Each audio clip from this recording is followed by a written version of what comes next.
Querido Padre, te queremos agradecer por este día, por todas tus bendiciones que nos has dado. Padre, te pido que el Espíritu, el Holy Spirit, el Espíritu Santo esté aquí con nosotros y que traiga a otras personas y que ella les escuche para que vengan a escuchar tu palabra. Y Padre, te pido también que bendigas a todos aquellos que están escuchando después que la grabación ya está hecha. Gracias por todo y te lo pedimos en el nombre de Cristo. Amén. Amén. Amén. Antes de seguir adelante y de comenzar a repasar nuestros versículos de memoria, quiero darle la bienvenida a aquellos que van a estar viendo el video del estudio de hoy más tarde en YouTube. Sabemos que estos videos se están viendo en todo el mundo y nos encantaría saber de ustedes. No duden en dejarnos un comentario o un mensaje para decirnos desde dónde nos están viendo. Y estamos orando por ustedes también. Entonces ahora vamos a repasar los versículos de memoria, comenzando con el capítulo 1 de Gálatas, versículos 6 y 7. Me maravillo de que tan pronto, abandonando al que os llamó por la gracia de Dios, por la gracia de Cristo, os paséis a otro evangelio. No es que haya otro, sino que algunos os perturban y quieren pervertir el evangelio de Cristo. Luego en Gálatas 2, versículos 19 al 21, porque por la ley he muerto a la ley a fin de vivir para Dios. ¿Cómo sucede esto? Con Cristo estoy juntamente crucificado y vivo, no ya yo, mas vive Cristo en mí. Y lo que ahora vivo en la carne, lo vivo por la fe del Hijo de Dios, el cual me amó y se entregó a sí mismo por mí. No desecho la gracia de Dios, porque si la justificación fuese por la ley, entonces por demás murió Cristo. El de Gálatas capítulo 3, estos son 4 versículos del 26 al 29 y comienza hablando de que somos hijos de Dios. Repitamos entonces, así todos sois hijos de Dios por la fe en Cristo Jesús, porque todos los que habéis sido bautizados en Cristo, de Cristo estáis revestidos. Ya no hay judío, ni griego, ni siervo, ni libre, ni hombre, ni mujer. ¿Por qué? Porque todos vosotros sois uno en Cristo Jesús.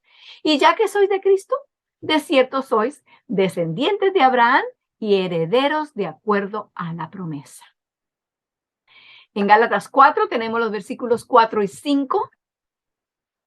Mas cumplido el tiempo, Dios envió a su Hijo, nacido de mujer, nacido bajo la ley, para redimir a los que estaban bajo la ley, a fin de que recibiésemos la adopción de hijos.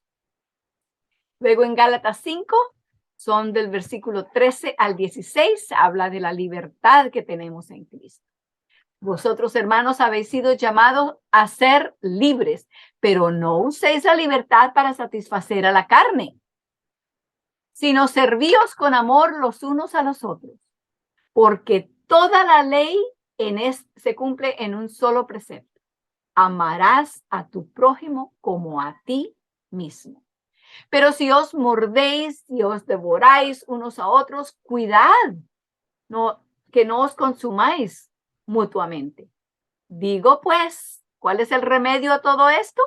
Vivid, en otras versiones dice, andad según el Espíritu y no satisfaréis los malos deseos de la carne. Ahí está la promesa. Cuando andamos con el Espíritu, no va a haber ningún deseo de la carne que va a tener el poder ni el dominio sobre nosotros. Y vamos a hablar más de eso hoy, por cierto. Así que vamos a nuestro libro, el libro Las Buenas Nuevas, Estudios en Gálatas, por E.J. Wagner. Estamos en la página 145.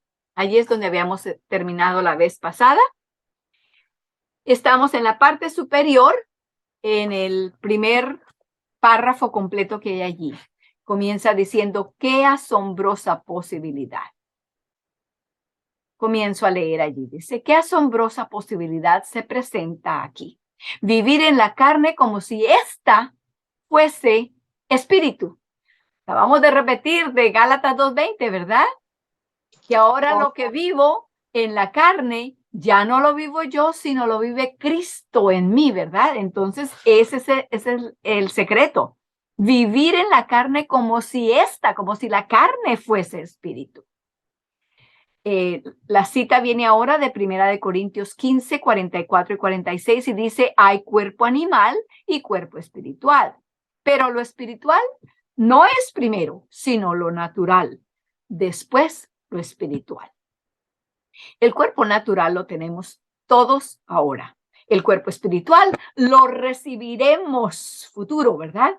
Todos los verdaderos seguidores de Cristo en la resurrección. Y la semana pasada, en la última parte de nuestro estudio, ya habíamos leído a 1 Corintios 15, 42 al 44 y 50 al 53. Y allí vimos cómo el apóstol Pablo dice, les voy a mostrar un misterio. Y un misterio quiere decir algo que ha sido oculto hasta ahora, pero está por revelarse. Dios tiene muchos de esos y no los vamos a ver a menos que nos ahondemos en el estudio. Recuerde que una de las razones por la cual Cristo enseñó en parábolas, se le preguntó, ¿por qué enseñas en parábolas? Y él dijo, para que viendo no vean. Si vienen solamente por querer ver a ver qué novedad hay que pueden salir a decir, no van a ver todo lo que hay que ver, porque la superficie se ve de una forma, pero cuando vamos más abajo de la superficie y nos ahondamos en el conocimiento de Dios y de su palabra, vamos a encontrar muchos misterios que se veían como misterios en la superficie, pero que cuando permitimos que nuestras raíces se ahonden y coman la nutrición que hay allí en la palabra espiritual, entonces vamos a ver esos misterios y vamos a ver que están completamente revelados para los que estudian. Entonces, sigo leyendo en ese mismo párrafo, estamos en la página 145. La mitad del primer párrafo dice, aún así, en esta vida, y quiero recalcar esto nuevamente, aún así, en esta vida, no estamos hablando de la vida en la tierra nueva ni en el cielo. Estamos hablando de esta vida, aquí y ahora. En el cuerpo natural, el que tenemos tú y yo, los humanos deben ser espirituales. Vivir de la manera que vivirán en el cuerpo espiritual futuro. ¿Y eso es posible? Pues si no fuera posible, ¿a qué vino Jesús? Sigamos leyendo. Ahora está citando de Romanos 8:9 y dice, pero vosotros no vivís según la carne, sino según el Espíritu. Ahí está. De Romanos 8:9 ya nos empieza a decir, y vamos a ver más, si es que el Espíritu de Dios habita en vosotros. Luego cita de 1 Corintios, pero el hombre natural no percibe las cosas del Espíritu de Dios porque le son necedad. Son como una tontería. Suenan como algo que un loco diría en medio de su locura.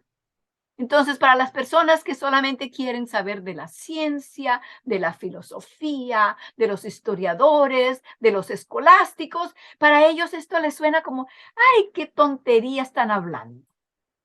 Cosas que no pueden ser. Pero recordemos que Dios nos ha dicho ya en su palabra, en el mismo capítulo de 1 Corintios, pero en 1 Corintios 1, dice que la necedad del mundo es la sabiduría de Dios. Y la sabiduría de Dios es la necedad del mundo. Para los que no entienden, ellos lo toman como que eso están hablando en un lenguaje tonto. Seguimos leyendo. Porque les son necedad y no las pueden entender, porque se han de discernir espiritualmente. En cambio, el hombre espiritual discierne todas las cosas y él no es enjuiciado por nadie. Vamos allá a 1 Corintios 2. Vamos a leer no solamente el 14 y el 15, sino también el 16. 1 Corintios, capítulo 2, 14, 15 y 16. Entonces, búsquenlo y me ayudan a leer. 1 Corintios 2, versículos 14 al 16. Ana, ¿lo puedes leer, por favor?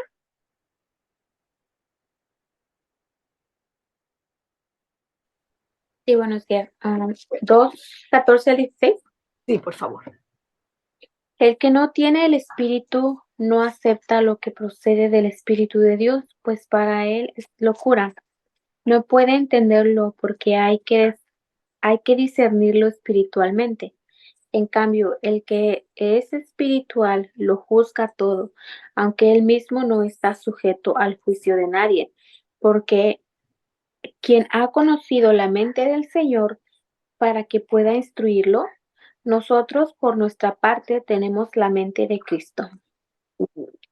Allí hay unas verdades extremadamente grandes y no solamente verdades, sino noticias infinitamente mayores. Porque nos dice la verdad de que a la gente, a los que no están enchufados a Cristo, a los que no están como la vid y los pámpanos, el uno vive del otro y están juntos. Cristo vive en ellos y ellos viven en Cristo. Entonces dice, según Juan 15:5, que esos llevarán mucho fruto, que están conectados a la fuente de donde viene la salud espiritual, la nutrición espiritual. Pero dice, a los que no están conectados, ellos no pueden, para ellos es como locura. Pero termina dándonos allí el secreto en el versículo 16, porque ¿quién conoció la mente del Señor? ¿Quién lo instruyó? ¿Nosotros podemos instruir a Dios? Le podemos decir, le podemos enseñar algo de la ciencia, de la biología, de la química, que él no sepa. Él fue el que la inventó, el que la creó. Y luego dice, mas nosotros tenemos la mente ¿de quién? De Cristo. Ese es como el chip que se le pone a los radios, a los teléfonos, a los diferentes electrodomésticos para que puedan hacer ciertas funciones electrónicamente. Tenemos ese chip, tenemos la capacidad de entender y de permitir que estas cosas ocurran en nosotros porque tenemos la mente de Cristo. ¿Y cuál es la mente de Cristo? Lo habíamos mencionado también la vez pasada. Está en Filipenses 2:5-8, donde se nos recomienda con el versículo 5. Haya pues en vosotros este sentir. Quiero volver a explicar aquí para todos. Si se nos ha olvidado o no lo hemos escuchado, igual tenemos que repasarlo en nuestras mentes. Este sentir, en el idioma español, sentir abarca muchas cosas y se usa generalmente esa palabra para hablar de sentimientos. Entonces nos da una manera diferente de ver las cosas que si lo vemos de una manera más exacta. Está hablando de la forma en que Cristo siente y lo que siente lo lleva a hacer decisiones. Entonces estamos hablando del pensar, del proceso de llevar los pensamientos de un cabo hasta el otro. Ese pensar, esa mente de Cristo, que por cierto, así lo describe las versiones en inglés. Haya pues en vosotros esa mente, dice, la mente de Cristo. Y aquí habla de la mente de Cristo. Esa es la mente. ¿Cuál fue la mente de Cristo? Siendo Dios, no tuvo por usurpación ser igual a Dios, sino que se anonadó a sí mismo, tomando forma de siervo, hecho semejante a los hombres, y hallado en la condición como hombre, todavía siguió más y más y más hacia abajo. Se humilló a sí mismo, se hizo obediente hasta la muerte y muerte de cruz. Completamente lo contrario a la mente del enemigo. El enemigo piensa solamente en subir. Pondré mi trono en las alturas, hacia el lado del norte me instalaré. Seré como el Altísimo. Todo es en cuanto a él y a él y más arriba y montándose por encima de quien pueda. La mente de Cristo es completamente opuesta a la mente de Satanás. Y el que piensa como Satanás en subir, tiene que tener la mente de Cristo para poder cambiar esa dirección y empezar a vivir con la mente del que vino para morir por cada uno de nosotros. Seguimos en el mismo capítulo donde estamos, en la página 145 del libro. Y entonces, hermana Marcela, ¿puede leer, por favor? Sí, hermana, buenos días. Leo el siguiente párrafo, ¿verdad? Sí, por favor. Dice, lo que nace de la carne es carne, y lo que nace del espíritu es espiritual. Si Juan, alguien, por favor, un momentito, Marcela. Por favor, busquen Juan 3 y 6, que lo vamos a leer dentro de un momento. Siga leyendo, hermana. a través de nuestro nacimiento natural, hemos heredado todos los pecados enumerados en este quinto capítulo de Gálatas y cosas semejantes. Somos carnales, nos gobierna la corrupción. Por medio del nuevo nacimiento, heredamos la perfección de Dios, haciendo posible que lleguemos a participar de la naturaleza divina y nos libremos de la corrupción que está en el mundo por causa de los malos deseos. Segunda de Pedro 1:4.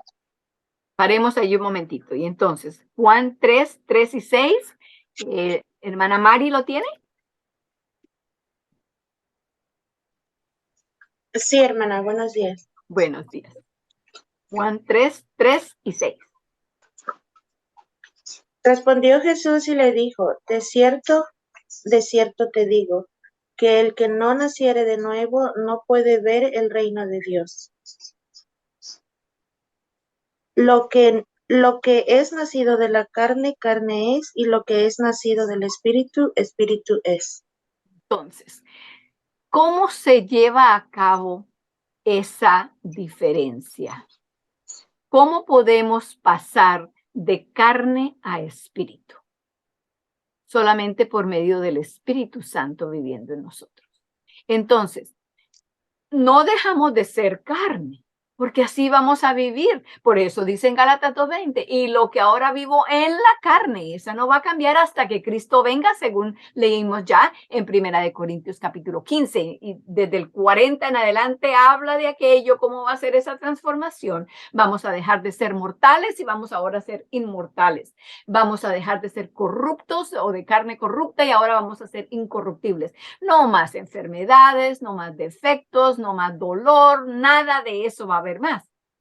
Pero mientras tanto podemos vivir igual que lo que vivió Cristo, que vivió con tu carne y tu sangre, mi carne y mi sangre, y sin embargo vivió como persona espiritual en esa carne.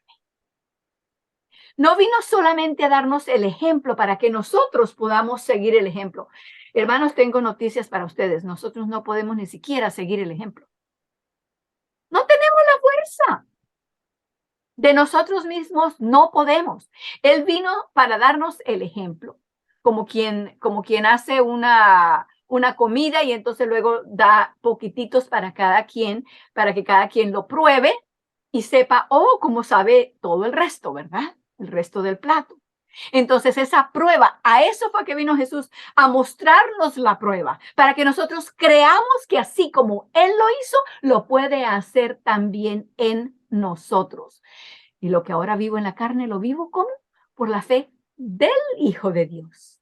Él me da su fe. Yo recibo por fe, recibo su fe en mí y la fe de Cristo no me falla. La fe de Cristo no se amedrenta. La fe de Cristo no se acaba en el momento en que precisamente la necesitamos. Lo vivo por la fe del Hijo de Dios, el cual me amó y se entregó a sí mismo por mí. Entonces, regresando a lo que la hermana acaba de leer, ¿cómo ocurre eso? Cuando creemos.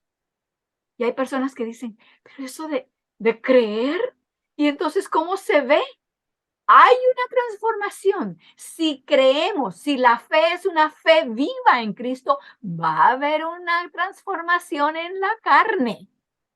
Se va a ver lo que ha hecho el Espíritu, de la misma forma que Cristo le habló en el mismo capítulo 3 del libro de Juan. Cuando esto era lo que leímos, era parte del diálogo, la conversación entre Cristo y Nicodemo. Y Nicodemo dijo, ¿cómo puedo yo, siendo un hombre, entrar otra vez al vientre de mi madre y volver a nacer?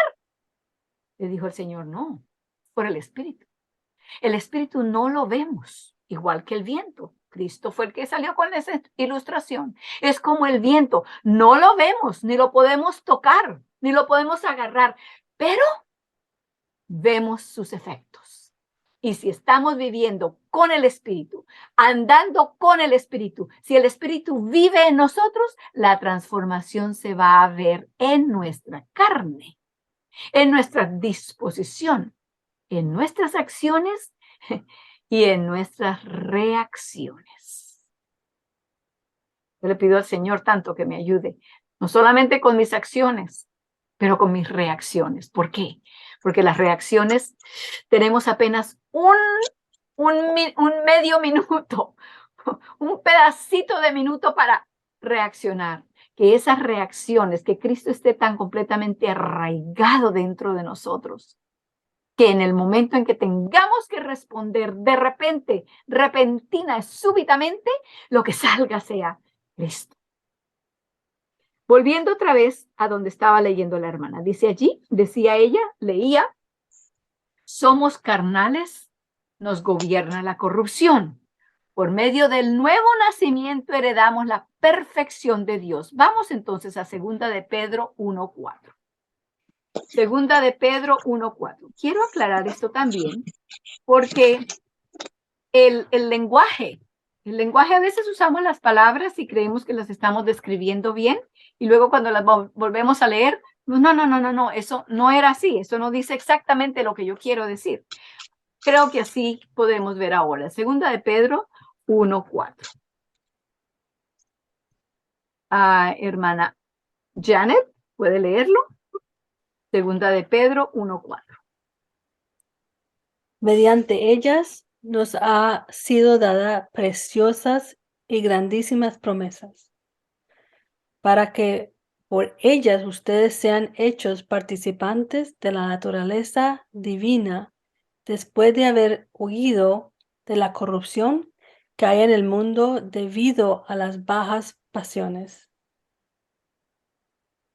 Al leerlo así, se escucha esto como que es una posibilidad, que puede ser que con estas grandes y preciosas, o como nos dicen la mía, preciosas y grandísimas promesas, hay la posibilidad, existe un porcentaje de posibilidad de que podamos ser tal vez hechos partícipes de la naturaleza divina. Cuando lo leemos directamente de la palabra de Dios, allí no hay un puede que sea una promesa a la forma en que los humanos prometemos. Hermana, yo vengo mañana. Y entonces la hermana dice, bueno, ya me dijo que venía mañana, espero que venga.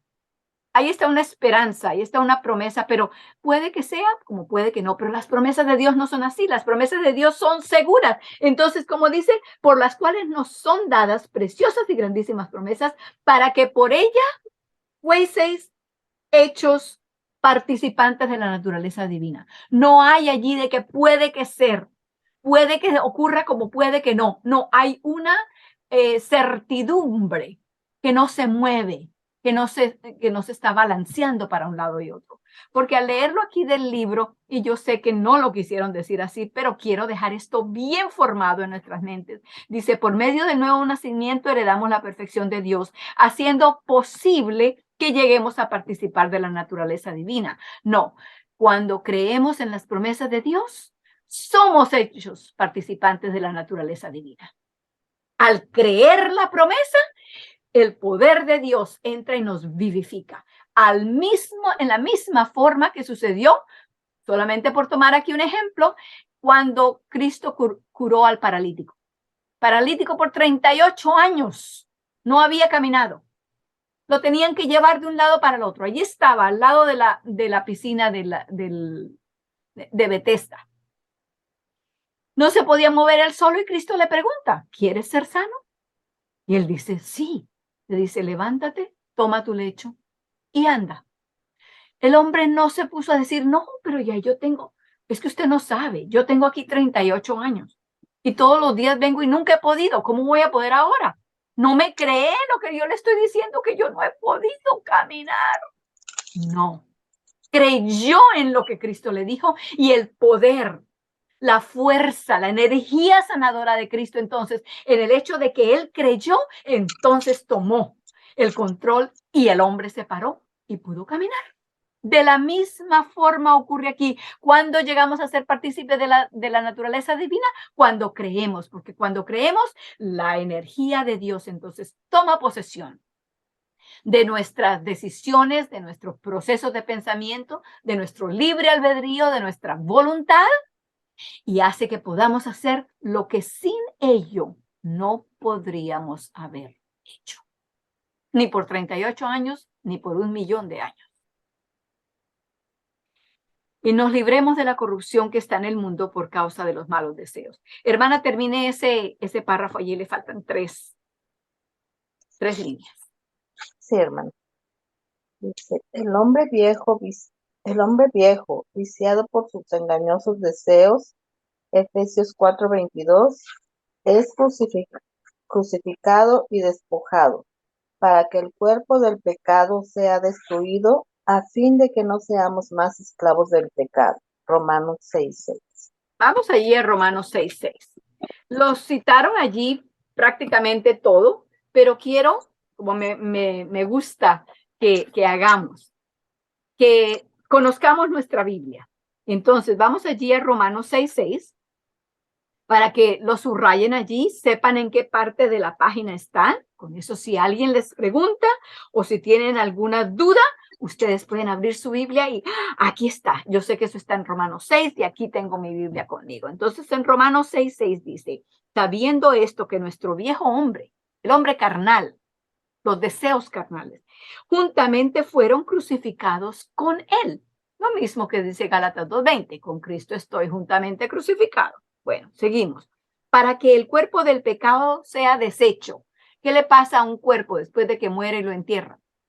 Se deshace. Así le pasa al cuerpo de pecado, a fin de que no sirvamos más al pecado.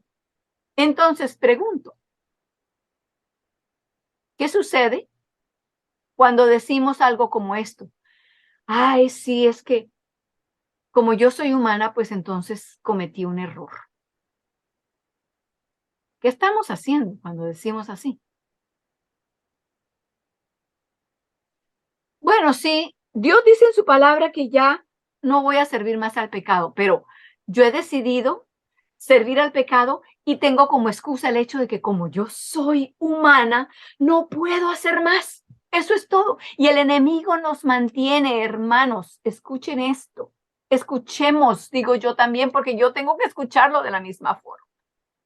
Escuchemos claramente aquí lo que estamos haciendo. Estamos diciéndole a Satanás, está bien, yo sé que Cristo me liberó, pero no quiero salir aquí de la plantación. Me quiero quedar contigo. Le estamos dando autorización al enemigo de que siga manteniéndonos bajo su esclavitud.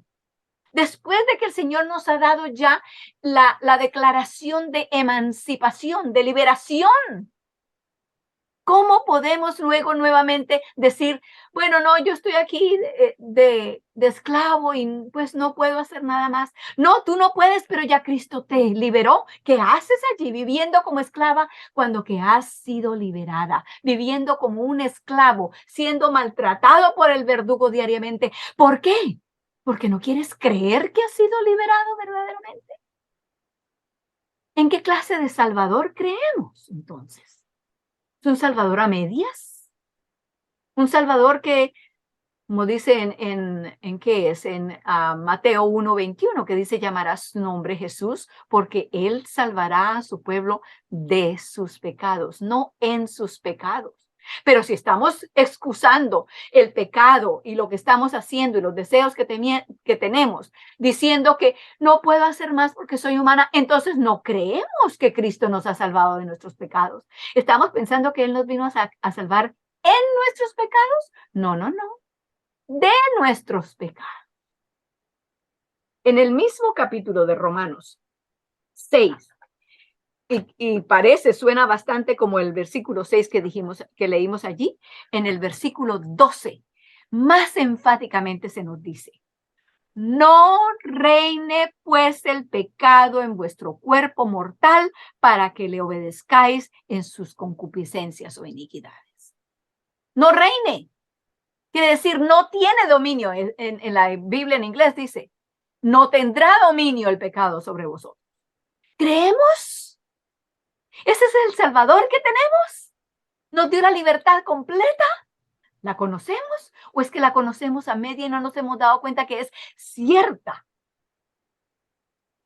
Es completa. Es final. Y luego, en el versículo 14, nuevamente dice, porque el pecado no se enseñoreará, que decir, no va a ser señor, no va a ser nuestro amo. No se enseñoreará de vosotros, pues no estáis bajo la ley, sino bajo la gracia. No estáis bajo la ley, quiere decir, no estáis ahora en la condición en que solamente pueden desobedecer la ley. No, están bajo la gracia. Ahora la pueden obedecer la ley, porque con mi fuerza, con la fe de Jesús, viviremos lo mismo que Jesús. Jesús vivió exactamente igual a la ley. ¿Por qué? No mintió, no cometió adulterio, no tuvo avaricia, no trató mal a sus padres, no tomó el nombre de Dios en vano y seguimos uno por uno, por uno, por uno, por uno y todos. Si Cristo vive en nosotros, ¿cuántos vamos a guardar? Todos, y no solamente la letra, sino el espíritu, porque el pecado no se enseñoreará de vosotros. Versículo 16. ¿No sabéis que a quien os prestáis vosotros mismos por siervos para obedecerle, sois siervos de aquel a quien obedecéis, o del pecado para muerte, o de la obediencia para justicia? Empero, gracias a Dios, que aunque fuisteis siervo del pecado, fuisteis, eso es tiempo pasado, ¿verdad? Eso quedó atrás, fue enterrado, es desechado. Fuisteis siervo del pecado, ¿ahora qué? Habéis obedecido de corazón y aquella forma de doctrina a la cual sois entregados. Y libertados del pecado, sois hechos siervos de la justicia. Hay dos opciones no más. No hay una tercera, no hay una opción media. Hay dos opciones. O servimos al pecado o servimos a la santidad. Vamos a ser siervos, por así decirlo, de una de las dos. ¿Queremos ser siervos del pecado o queremos ser siervos de la justicia? ¿Qué quiere decir justicia? Buen hacer. Obrar correcto. Rectitud. ¿De cuál queremos ser siervos? Pero cuando somos siervos de Dios tenemos libertad. Lo hacemos porque hemos escogido. Con el enemigo la servidumbre es a la fuerza, por medio del engaño, por medio del miedo. Con Dios no. Cuando lo elegimos porque queremos ser el siervo de Él. Y qué Dios, qué amo tan amoroso tenemos. Dejemos hasta allí en ese capítulo ahora y regresemos al capítulo del libro. Estamos nuevamente en la página 145. A ver, hermana Mari, ¿puede leer el siguiente párrafo? Sí, hermana. Permaneciendo en el espíritu, caminando en el espíritu, la carne con sus deseos no tiene más poder sobre nosotros que el que tuviese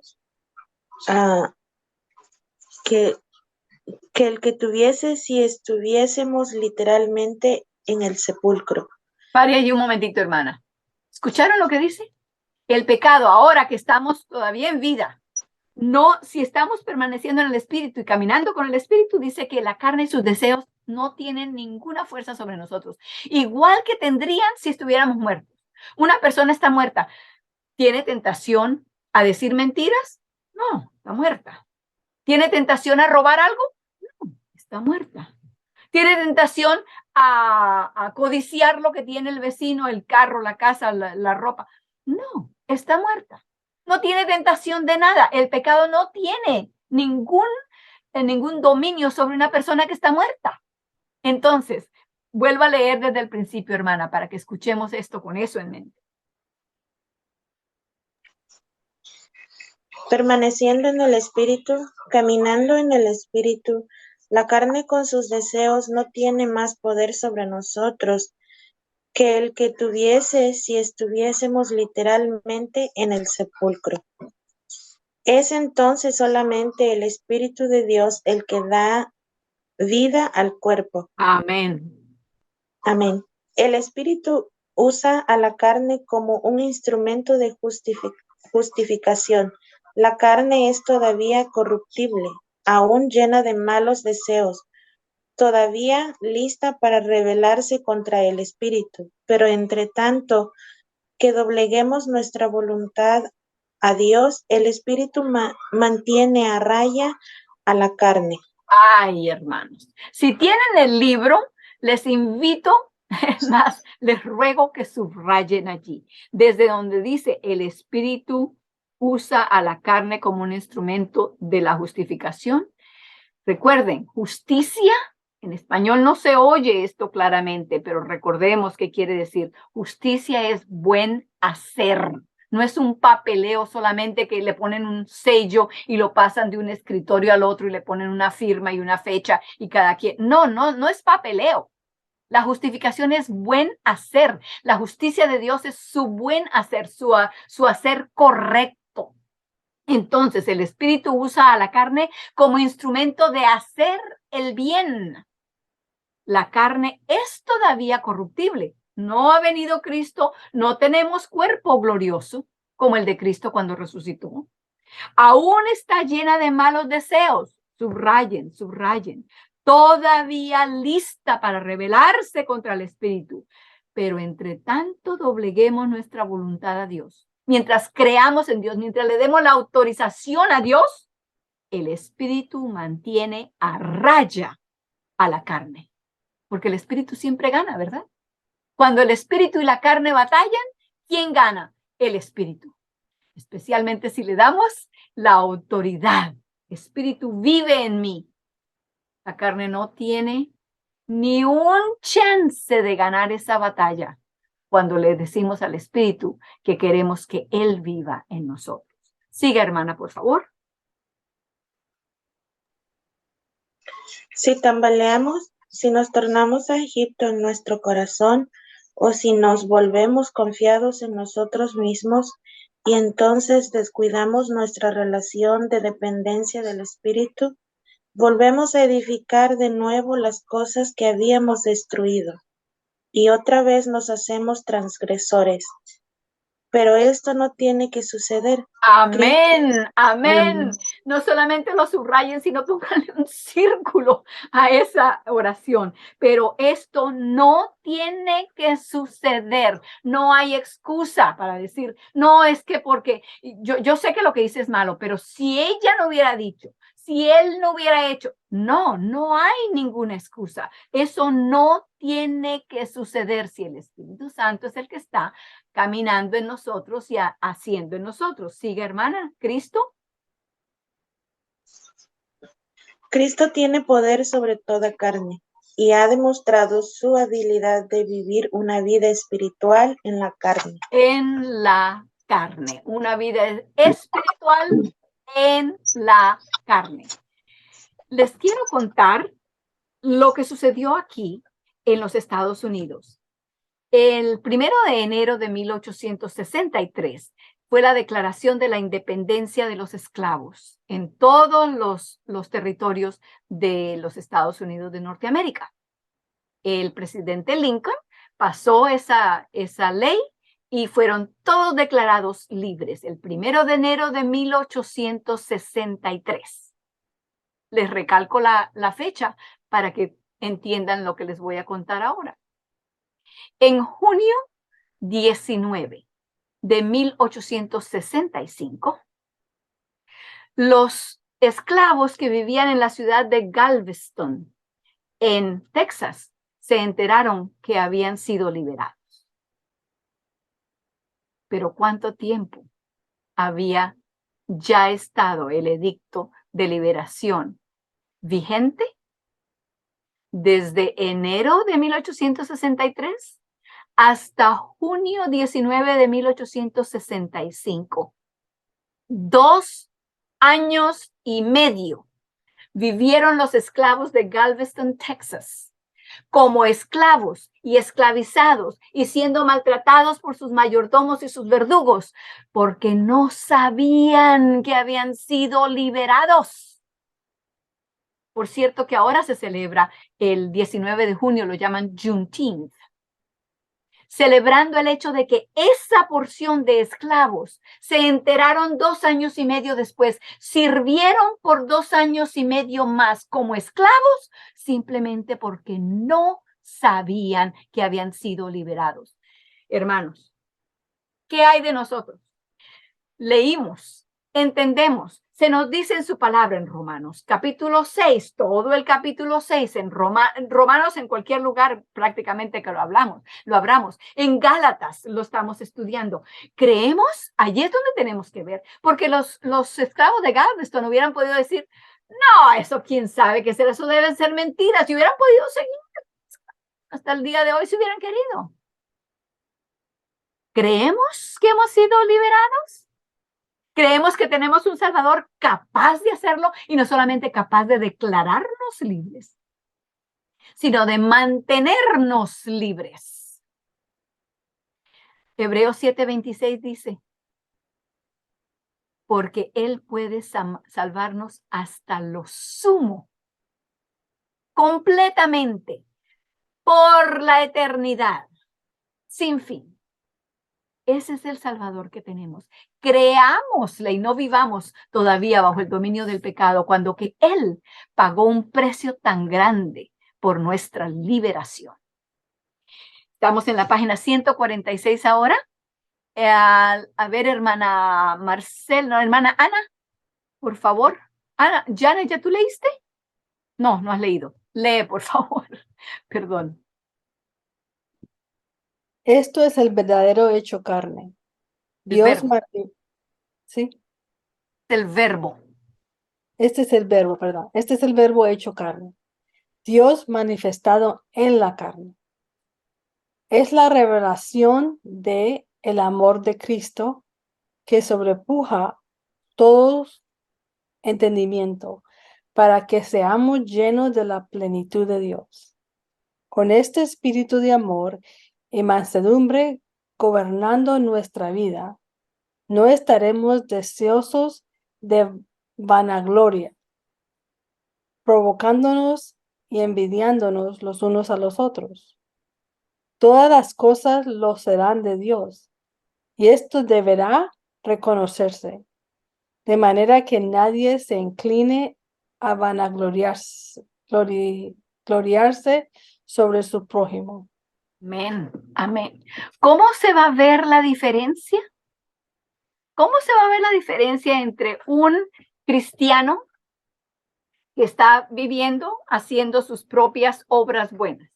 Y va a la iglesia y lee su Biblia y ora y hace acciones de misericordia para los pobres y para los que no tienen comida y ayuda a los vecinos y da donaciones, etcétera, etcétera. Esa es una persona. Y hay en la misma cuadra, digamos, de esa ciudad, otro cristiano que hace exactamente las mismas cosas. Pero el uno y el otro pueden ser diferentes. El uno puede estarlo haciendo por sí mismo y para su propia gloria. El otro, si permite que Cristo viva en él o en ella, lo va a estar haciendo. Igual se van a ver los dos.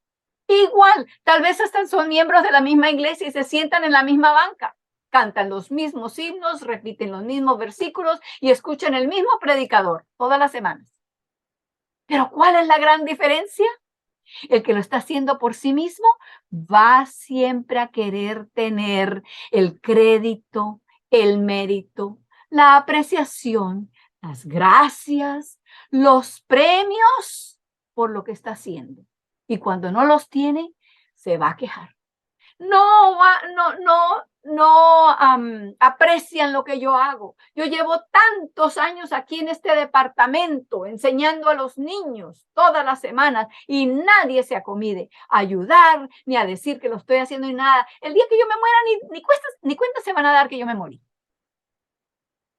Si nos sentimos de esa manera, hermanos, no porque estamos queriendo juzgar a los demás, sino porque queremos saber, ¿es Cristo el que lo está haciendo en nosotros? Si lo está haciendo, nos va a mostrar toda clase de oportunidades, pero no para que nos den las gracias, no para que nos saquen la foto y nos pongan en un periódico, no para que nos vengan del gobierno, de la comunidad, a darnos un premio por todas las cosas que hemos hecho. No, el cristiano que sabe, entiende y le permite a Dios que lo haga en ellos, para decir, no, no soy yo, es Dios. Gloria sea a Dios. No fui yo no soy. Vivo, pero no ya yo, ¿verdad? Más vive Cristo en mí. Entonces no se va a sentir mal si nadie reconoce. Ay, que todo el tiempo estaba ya a tiempo, a la hora de comenzar y hizo todos sus deberes exactos. Jamás se va a sentir, ni que lo va a decir, ni que se va a sentir dentro de sí mismo. Ay, nadie me quiere, nadie me reconoce, nadie. No, no va a haber nada de eso. O si hay otra persona que canta mejor, que toca mejor, que habla mejor, no se va a sentir, ay, no, yo mejor no digo nada porque hay otros que pueden hacerlo mejor. No, si el Señor nos va a usar a todos, a los que hablan duro y con acciones en las manos, o a los que simplemente se paran allá y dan un testimonio. Por cualquiera de los dos, el Señor puede hablar igualmente, porque no es para la gloria nuestra, es para la gloria de Dios. Volviendo a nuestro libro, y ya estamos por terminar este capítulo, viene el último párrafo de este capítulo, del capítulo 5 de Gálatas. Entonces, hermana Ana, por favor, ¿puede leer?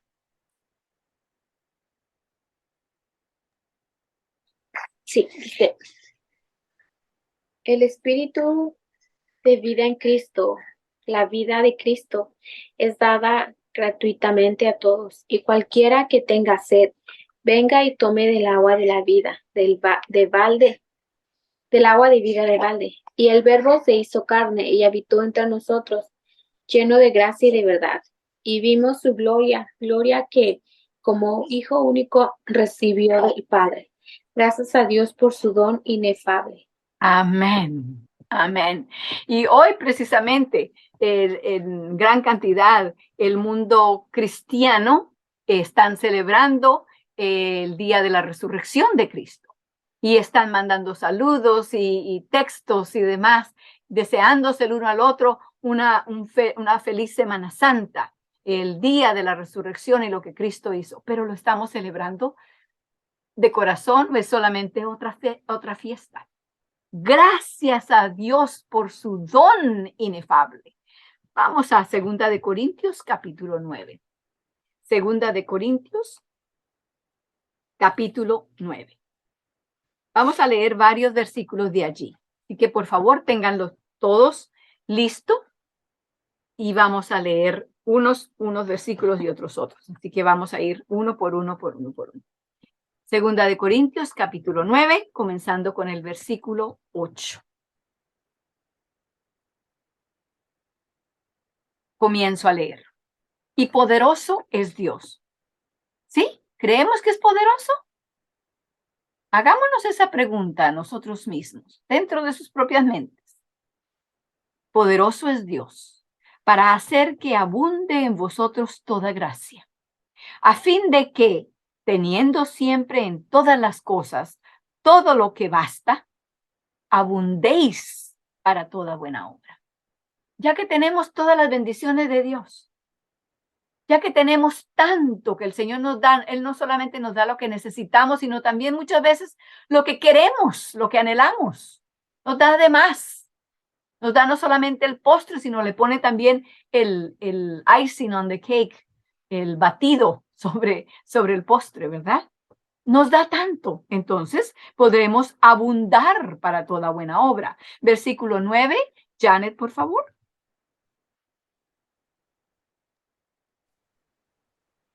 Dice, ¿cómo está escrito?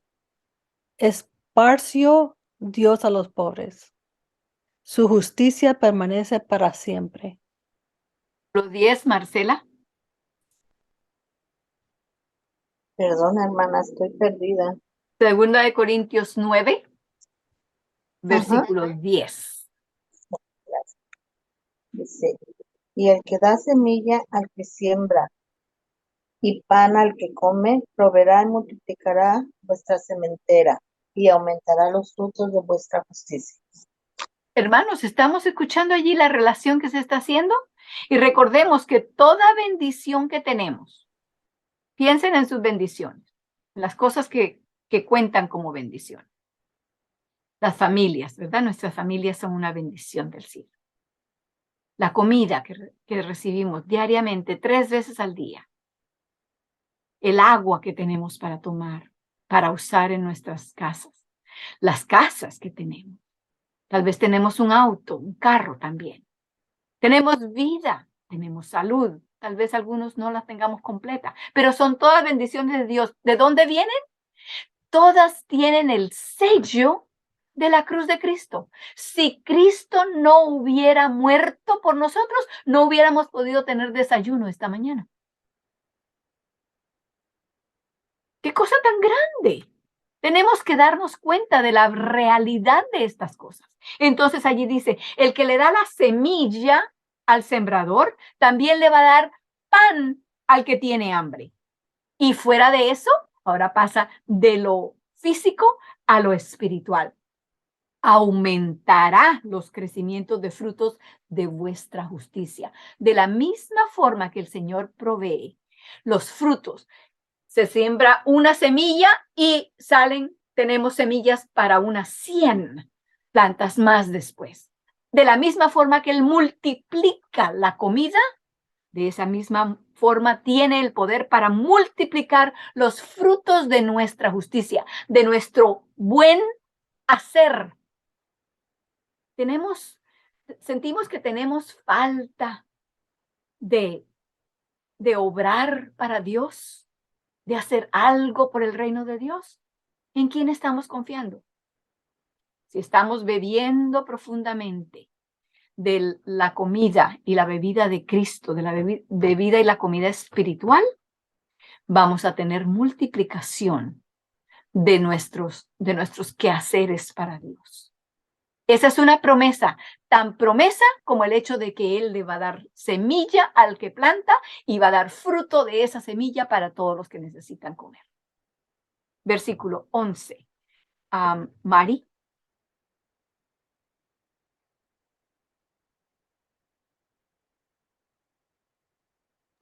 Perdón, ¿cuál, hermana? El 11. El 11. Para que estéis enriquecidos en todo, para que toda liberalidad, la cual produce por medio de nosotros acción de gracias a Dios. Amén. Entonces, Amén. fíjense allí volvemos otra vez a la misma idea, ¿verdad? Que va a enriquecernos con toda clase de obra para su reino. ¿Y qué vamos a hacer con eso? Él la produce en nosotros para que nosotros le demos gracias a Él, no gracias a nosotros. Gracias a Él, no gracias al pastor, al anciano, al diácono, no, las gracias es a Dios de que pudo usar a una persona, a un ser humano. Le damos gracias de que nos pueda usar para algo. Gloria sea su nombre que nos hace aptos para poder ser usados como instrumentos en sus manos. ¿De qué tenemos que engrandecernos nosotros? De nada. Tenemos que darle gracias a Él de todo lo que puede hacer por medio de estos instrumentos tan defectuosos. Versículo 12, Ana.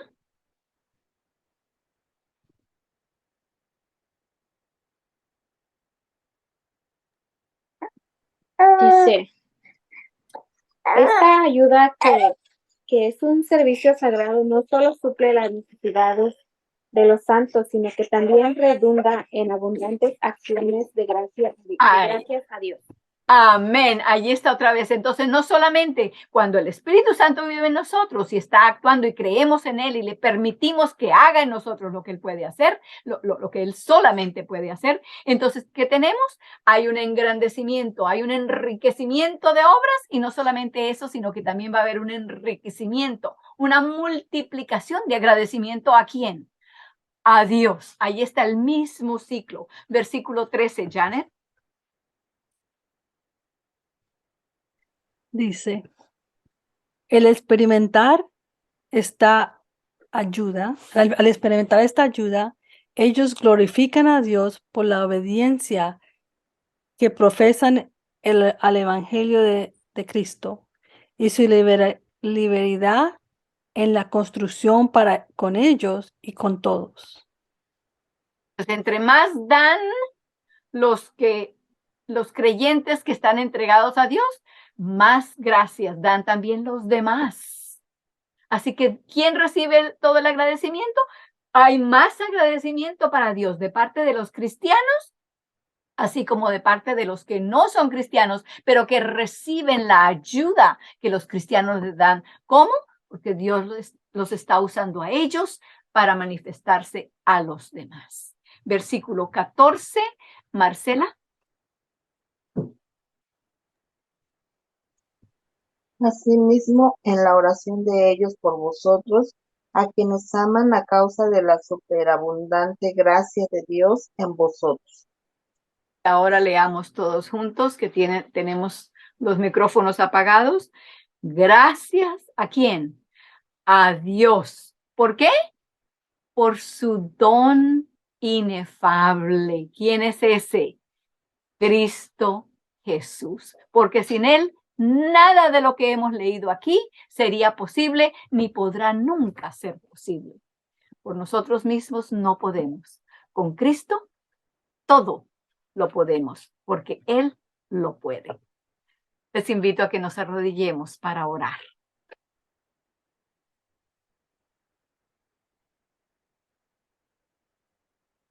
Amoroso Padre Celestial, cuán agradecidos estamos por tus bendiciones de este día y de la semana pasada y de la semana anterior a esa, y por las bendiciones que vamos a recibir esta semana y la próxima semana y la semana después de esa, porque tú eres el mismo ayer y hoy y por los siglos.